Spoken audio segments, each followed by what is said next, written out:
Good morning, everybody. This is not really a video about anything in particular.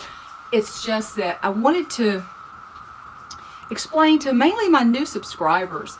They may, if they peruse back through my channel content over the last few years, they'll probably think, boy, this lady's a little bit schizo. This thing runs the gamut. Yeah, it's homesteading, frugal living, purposeful living, anti-consumerism, and a lot of chickens thrown in there because they're like my favorite thing in the world. They are my favorite thing in the world. They're not like my favorite thing, they are my favorite thing, along with quilts.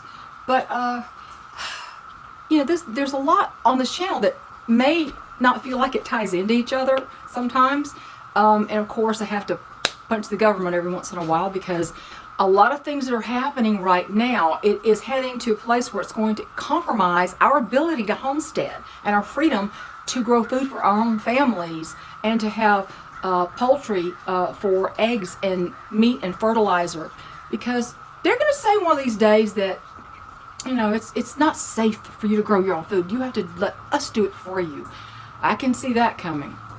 Of course, there won't be any meat produced in that. But that's, there's a lot of different things on this channel. And a lot of over the last couple of 3 years has been very stressful subjects. Things that have us all unsettled. And even at times a little bit frightened about what's going on in our world, in our country right now. And even if you are a Christian believer and you're at peace about that, we're still living in this world and we're going to have to until we're out of here. So, and we are all affected by the everyday ins and outs of government and our daily lives and our struggles to keep going and doing the right thing and trying to have a little joy in our lives at the same time.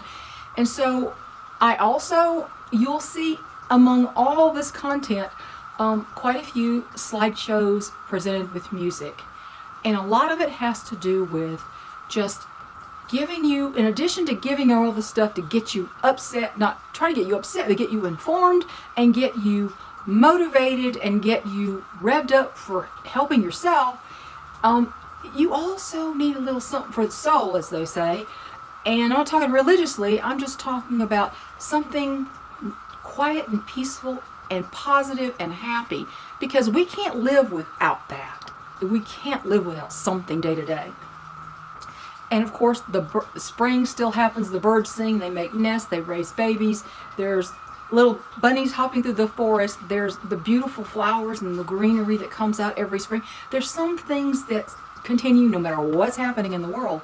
But I want to also give you something to bring you back down from the trauma, the emotional and mental anguish that we all feel from time to time with the situation that's going on in our lives.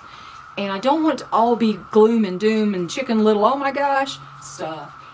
Because that's not all life is. Even if that's a lot of what's going on now, and it may get worse, well, maybe it's going to, but we still have to, for lack of a better term, get centered back. I'm not talking meditation stuff, I'm not talking about that, but just get ourselves calmed down and at peace again and rein our emotions in so we can sleep at night. I mean, just basically, we got to sleep at night. We can't have our blood pressure skyrocket. So that you'll find a lot of that stuff. I did the thing with the roses. Now, most of those roses don't exist anymore on this property. When I got here, the original owner who had died had a little bitty round circle of roses, and he had some climbing roses on the basement trellis. No sun to keep them going. And the big climbing mini haha rose, the little tiny button rose that's on the front deck, that he had going.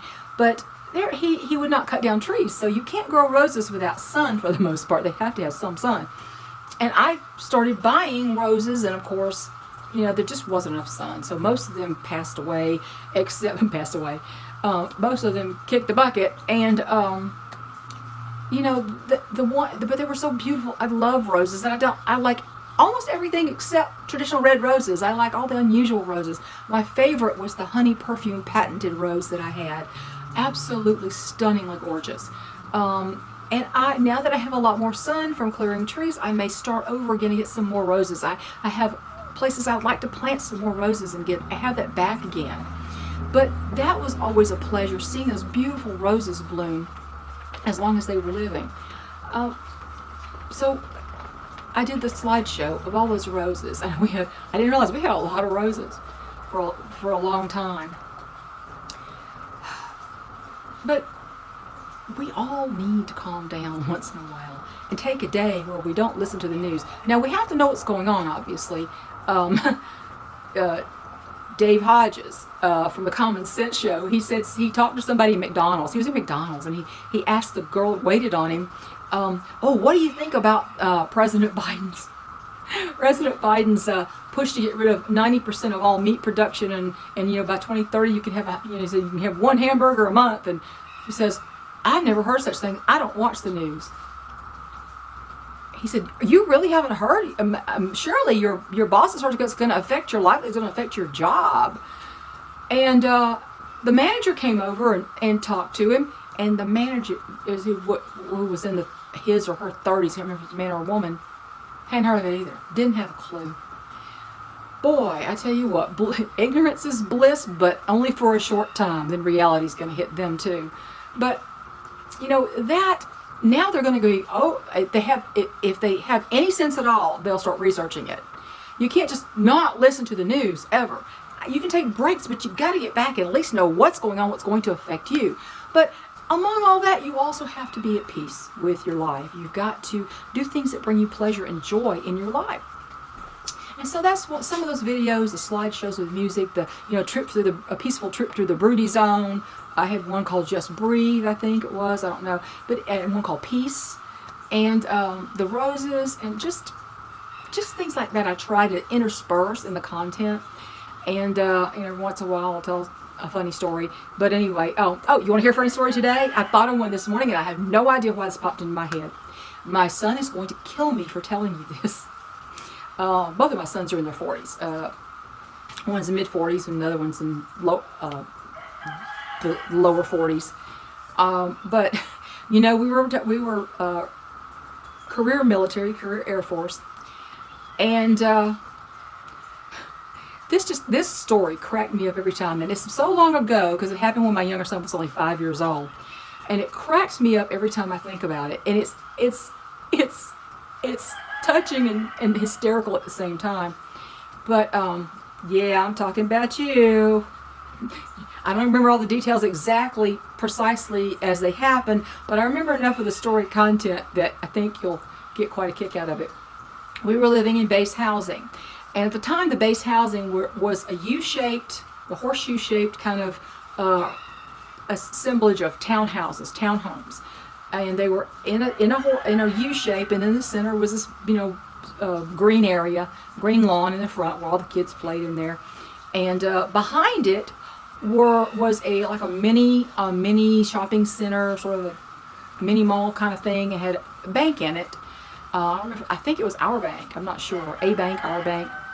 And there was a bank in it, just a little strip mall kind of thing.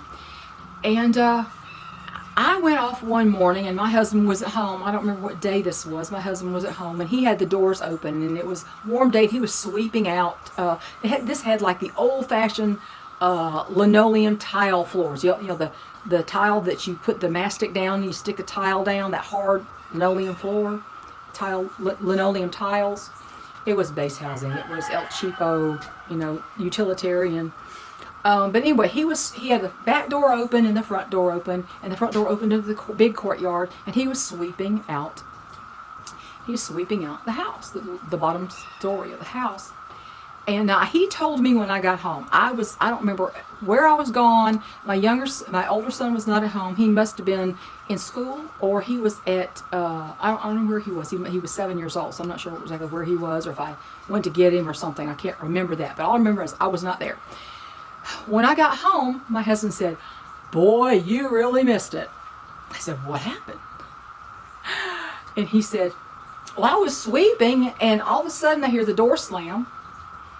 And I go in the living room, and there's pounding on the door, and my son, he's holding the door like this. He's got the door shut and he's holding the door like this. And he goes, "You're not going to get my daddy." And my husband says, I guess he the pounding on the door, and he looks out. There's military police with guns. And here's helicopters. And he opens the door, and they got dogs, and they got guns, and there's helicopters circling overhead.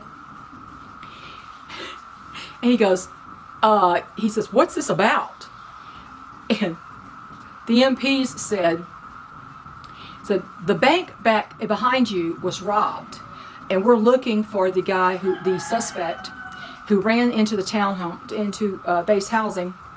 And we came up to the courtyard and saw your son, and he started running, and we told him to halt, and he didn't halt, and he ran in there and slammed the door." And they said, "There could have been an incident." And I don't remember if my husband said it or he just said, he said, "You're going to shoot a 5-year-old for running from a bunch of guys with guns? Are you kidding me?" But and I have no idea why my little 5-year-old son thought these MPs were after his dad. But he ran home, he slammed that door, and he was going to hold it shut against these big MPs with guns and dogs. And I don't know where kids get that, but there was I laughed so hard I cried. And what was even worse was, what is wrong with these guys? What do you mean an incident? Are you going to shoot a 5-year-old running from you? Of course he's scared. Oh my goodness, I'll never forget that. As long as I live, I'll never forget it, because even though I wasn't there, the story he told, I had this visual in my mind. It was just hysterical. So yeah, I embarrassed you, but hey, it was for a good cause. That was very brave. That was very brave. So anyway, there's a funny story for you today. I have to think about a funny story for my older son, just to make it even if I can. But yeah, that was hysterical. But yeah, we lived in base housing quite a bit when we were younger, early in the career. We made no money, and during the Jimmy Carter years, when inflation was insanely through the roof, even back then in the 70s, in early 80s, I think gasoline, I remember gasoline going up to $1.25 a gallon. Can you imagine? I mean, think about the time frame and how cheap it has been, how cheap it was just a year ago. It was below $2 a gallon.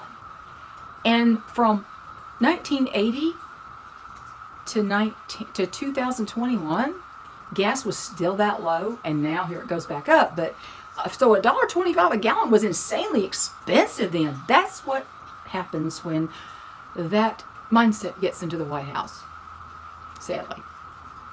Nothing's changed, has it? Not much has changed. But that's why I put a lot of these videos. I tell some funny stories. That's why I get a lot of these videos that are just slideshows with music. I don't want to just get you all upset, rev you up, get you flustered, get your gut all in a knot, and then not have something to counteract that and bring it down just a little bit. So yeah, my channel may make you feel a little bit schizophrenic, bouncing from flowers and chickens and garden to political stuff to, oh my gosh, we got to prep because the electricity is all going to go out and whatnot. But I hope that explains it, and I hope that's okay with you. I hope you enjoy that, and if you do, I'll keep making those. But I'm going to stop talking before this gets to be a full 15 minutes, and y'all have a really nice day. Bye.